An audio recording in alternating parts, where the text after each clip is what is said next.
I am David Katz with ThePostGame.com, and we're joined today by the great Rich Eisen. Rich, thanks for joining us. Thank you for having me, sir. So, sports editor of the Michigan Daily, graduate of Northwestern's famed Medill School of Journalism. You are a true journalist in this space, which is actually kind of rare.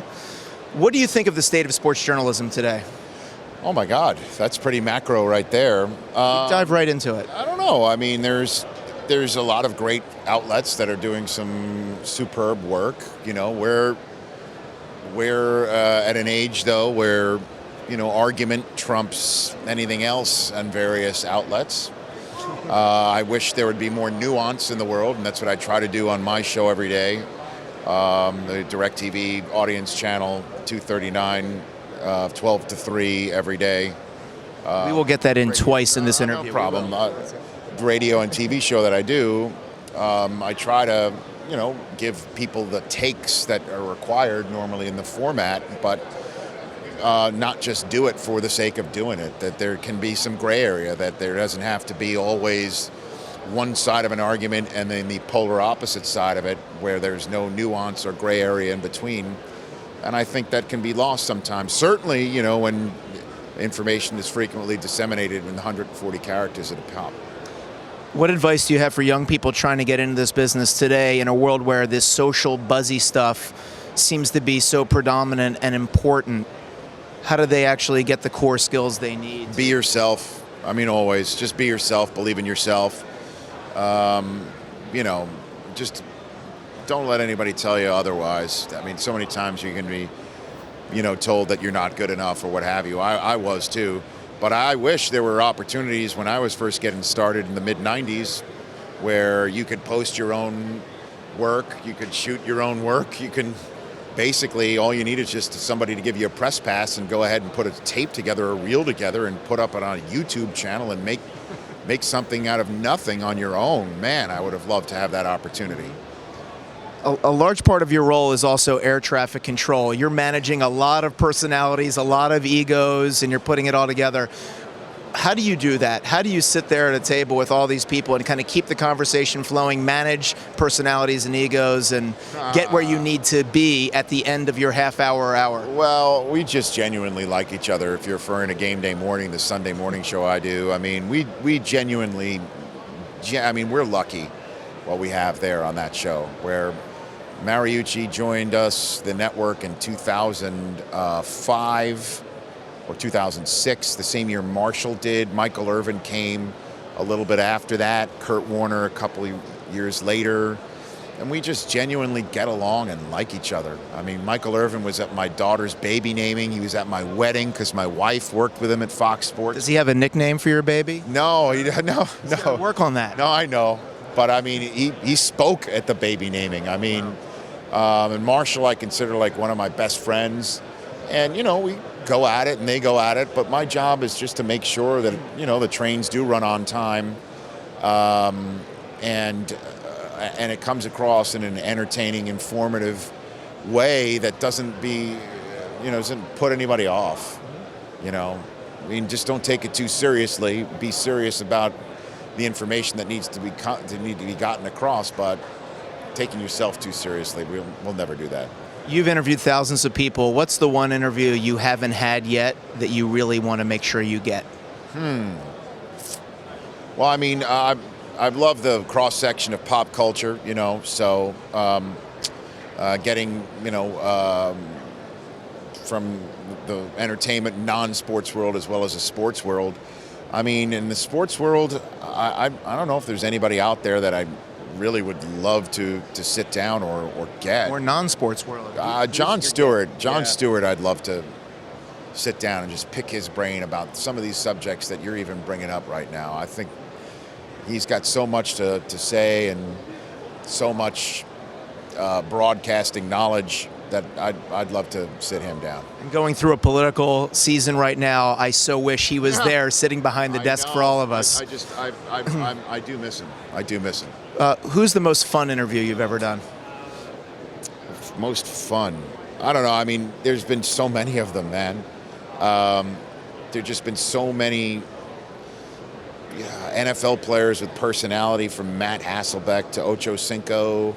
Dion, anytime I chat with him, it's incredible. I just had a great interview yesterday with Mariucci and Kurt Warner, who we know so well. As I mentioned, we know each other so well, but there's very rarely a forum to bring stuff out that we know about each other, like the fact that Steve Mariucci cut Kurt Warner in 1994 at the Green Bay Packers. And so I brought that up. So that's stuff that doesn't get brought up on NFL Network, but on a show like mine that I do every day, we get that forum. Speaking of stuff that doesn't get brought up as often as it should, you've covered so many of these Super Bowls. What's one special moment that has happened behind the scenes that people don't know but would really enjoy knowing? Behind the scenes, like of our broadcast, you mean? Either something your like broadcast or something behind the scenes of any of these games. You live in a world with such insider access that most people could only dream of. What's happening when the camera's not rolling? Well, I mean, we're just hanging out, I guess. You know, I mean, one year even we started so early in the morning, my analysts were all asleep in the third quarter, to be quite frank. I mean, it's normal. You know, we're just trying to do our jobs in an entertaining and informative way that wants to make you stay with us. You know, that you get to know us and you have fun, but you find out what you need to find out. That's the key. So I wish I had a story for you on that front, but we're just normally just hanging out, doing our thing. And then right around the third quarter of these Super Bowls, we get back together. So the first half, a lot of us go off into the stadium and hang out with people we hadn't seen in a while. So, topical question. I know you're an employee of the NFL, but you're also an independent voice. Have you seen the movie Concussion? Oh, I have, yeah. Is that something that you're surrounded by former professional players? Is that something you guys talk about when the camera's not rolling? Oh, of course. Well, we talk about when the cameras are rolling, too. I mean, Warren Moon was a guest on my show yesterday. He's here promoting a website where players that who are affected by the settlement that's coming, you know, between the parties here, that they can go and find out how they can get ready to receive the funds that might be coming their way. We talk about all the time. I asked Warren if he feels the effects of these things. The guys who are on the set don't feel any concussive effects, but it's a very serious issue, you know. And Concussion is a movie that puts an unfortunate, is the only way to put it, time for the league when there were people who did not want to see the science that is right in front of their faces. But I mean, it's a completely different league right now. I mean, the culture is changing. We're seeing players taken out of the games by independent observers high above the stadium who think that something might have just happened. Antonio Brown did not play in a crucial game for the Pittsburgh Steelers today, whereas I believe in years past, when there was no protocol, no nothing, he might have been out there again. I mean, we're seeing a different world right now. As a student of the game, what's the one rule change you think the NFL could and should make to make a great game even better? The catch rule. The catch rule, 2 hands on the football, 2 feet down on the ground, that is a catch. And if you lose the ball going down to the ground, it's now on you to recover. It should be a fumble. That there are 2 hands in the air on the ball and 2 feet down on the ground in the end zone, it should shut the play down, just like piercing the end zone as a runner with the football shuts down that play.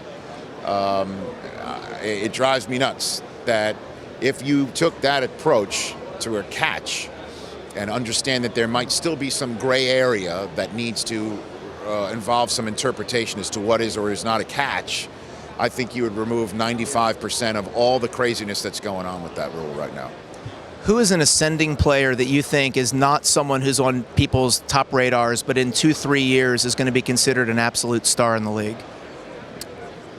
I got to think about that one. I don't know. I mean, Stephon Diggs had a great season this year. He's pretty good. Is there anybody on defense that I could point out on that? I mean, it's all the obvious young players that did very well. I'll go Odell Beckham on that. Is he on anybody's radar screen right now? No one's really heard of that guy, but he could break through. Giants. He plays for the small Giants. Market. He's got a big game. Wears 13. So, yeah, I'll go with Odell.